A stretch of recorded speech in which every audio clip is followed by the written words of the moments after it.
प्रकार से धीरे धीरे आगे बढ़ेंगे और पूरी जमीन हमारी 17 बीघा है उसमें जैविक पे आ जाएंगे। जगह कुछ फसलें ऐसी थी उस टाइम पे हमारे पास मार्केट नहीं था, उस वजह थी फसल वो नहीं बंद कर दी हमने। जैसे कस्तूरी मेथी का उसका मार्केट नहीं मिला, राजमा का मार्केट नहीं मिला है। अब तो नीमच मंडी औषधि फसल हो गई है, अब सारी फसल बिक रही है। जैसे जैविक फसल है नहीं, उसमें पैसा भी अच्छा मिल रहा है अपन को और उसमें खर्च कम लग रहा है। रासायनिक में अपना खर्च ज़्यादा लग रहा है। हमारे एक बीघे में सारी फसल लगाई ना, अच्छी फसल और बम्पर उत्पादन हुआ हमारा। और तकनीकी खेती करोगे तो अच्छा फायदा होगा अपने। मतलब किसान भाई मेरा यही निवेदन है कि तरह तरह की नई फसलें तो पैदा करनी पड़ेगी, उनको है ना ठीक से लेनी पड़ेगी और करना पड़ेगा उन्होंने, जब ये लाभ का धंधा बनेगा। नमस्कार किसान भाइयों, किसान क्रांति न्यूज़ चैनल में आपका हार्दिक स्वागत है। मैं विजित आज फिर एक नई कहानी लेकर आया हूं।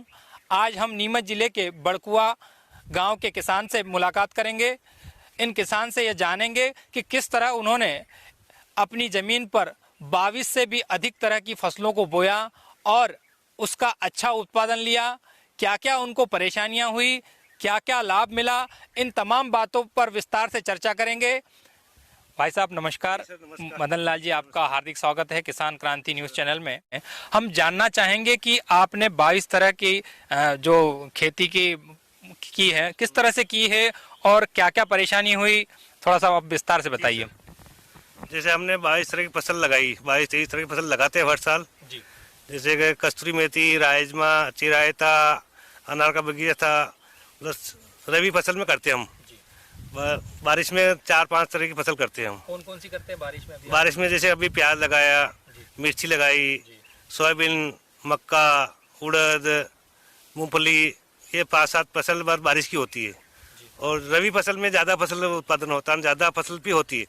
अभी 2 साल में पानी की कमी की वजह से कुछ फसलें हमको कम कर दी पानी के कारण, और हम सारी तरह की फसलें करते हैं और अच्छा उत्पादन भी होता है। मैं किसान भाई से यही बोलना चाहता हूँ कि ज़्यादा से ज़्यादा अच्छी से अच्छी फसल पैदावार वाली फसल को ही बोए। मैं एक और चीज़ जानना चाह रहा हूँ कि आपने जो 22 तरह की फसलें बोई थी और उसके बाद शायद कलेक्टर मैडम भी यहाँ आई, उन्होंने विजिट किया, विभाग के भी लोग आए और कुछ और भी लोग आए, थोड़ा सा उसके बारे में विस्तार। हाँ, तो 22 तरह की फसल थी उस टाइम पे। जीविका लक्ष्मी कलेक्टर मैडम थी, वो सारे विभाग वाले विजिट पे भी आए थे। वो उन्होंने भी फसलें देखी। जैसे मेरे पास अभी 3 बीघा में खेती में जैविक कर रहा हूँ, जैसे 17 बीघा में रासायनिक कर रहा हूँ। टेके ये धीरे धीरे जैविक पे भी लाऊंगा इसको। अभी इतने संसाधन नहीं है अपने पास 3 बीघे करने के लिए, जितना ही है वर्मी कंपोस्ट, ये हाथ से बनाई हुई दवाई, टेके धीरे धीरे ये भी कर रहे हैं आप? धीरे ये भी कर रहे हैं। हाँ, खुद हमारा जैविक दवाई हम हाथ से तैयार कर रहे हैं, खाद भी तैयार कर रहे हैं। और उसी प्रकार से धीरे धीरे आगे बढ़ेंगे और पूरी जमीन हमारी 17 बीघा है उसमें जैविक पे आ जाएंगे हम। धीरे धीरे सब जैविक खेती करेंगे। आपने जो सबसे ज्यादा कितनी 22 फसलें बोई थी? हाँ, 22 तरह की फसल बोई थी। क्या क्या रहा उसमें और कौन कौन सी फसलें? जैसे कि कुछ फसलें ऐसी थी उस टाइम पे हमारे पास मार्केट नहीं था। अच्छा। उस वजह थी फसल वो नहीं बंद कर दी हमने। जैसे कस्तूरी मेथी का उसका मार्केट नहीं मिला, राजमा का मार्केट नहीं मिला है। अच्छा। अब तो नीमच मंडी औषधि फसल हो गई है, अब सारी फसल बिक रही है। उत्पादन अच्छा मिल रहा है? उत्पादन बहुत अच्छा मिला। और ऐसा तो नहीं कि यहाँ कोई दिक्कत आई? नहीं, कोई दिक्कत नहीं आई। हमारी जमीन में सारी फसल होती है। तो ऐसी कौन सी फसल है जो आपने छोड़ दी है कि यार ये सही नहीं हुई थी 22 में से? ऐसी फसल अच्छा उत्पादन हुआ था। हाँ। उस मार्केट की वजह से हमने छोड़ी। अच्छा, मार्केट की वजह से छोड़ा। अब मार्केट की उपलब्धता है नीमच? अब नीमच मंडी में मार्केट में सब उपलब्ध है, सब फसल बिक रही है। कौन सी पत्र भी ले जाओ, नीमच मंडी बिक रहा है। मैं एक और चीज जानना चाह रहा हूँ कि अभी 17 बीघा में बोया, आप तो रासायनिक पद्धति से कर रहे हैं और जैविक पद्धति से कर रहे हैं, तो आपको प्रॉफिट किधर ज्यादा दिख रहा है? जैविक वाली में ज्यादा दिख रहा है। हाँ। क्यों, किस तरह से, थोड़ा सा विस्तार से? जैसे जैविक फसल है नहीं, उसमें पैसा भी अच्छा मिल रहा है अपन को और उसमें खर्च कम लग रहा है। अच्छा। रासायनिक में अपना खर्च ज्यादा लग रहा है, जैसे खाद का है, दवाई का है।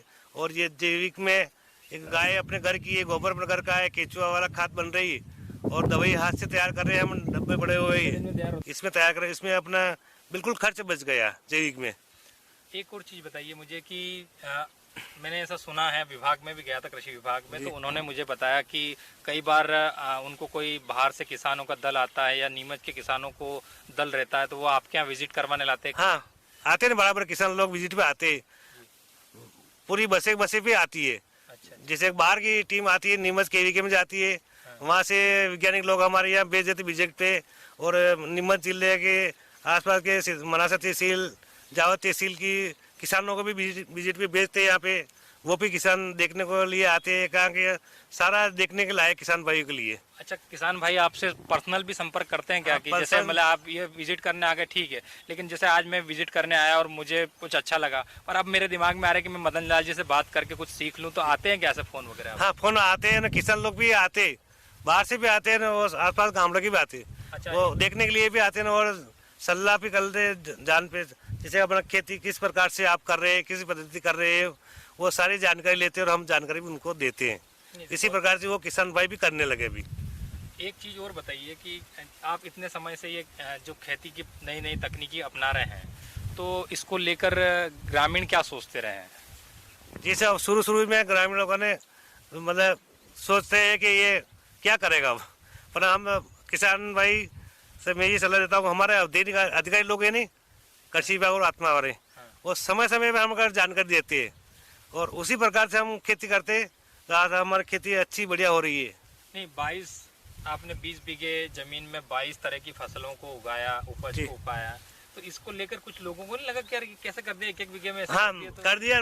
किसान लोग बोलते हैं ना कि इतनी सारी फसल लगाई इसने, फसल ये पर्याप्त होगी नहीं होगी, पर हमारे एक बीघे में सारी फसल लगाई ना, अच्छी फसल और बम्पर उत्पादन हुआ हमारा। अच्छा उत्पादन हुआ है हमारा। ऐसा तो नहीं होगा कि यार नुकसान हो गया? नहीं, लोग बाग वो पहले बोलते हैं कि नहीं ये फसल नहीं होगी इतनी, पर सारी फसल हमारे अच्छी हुई।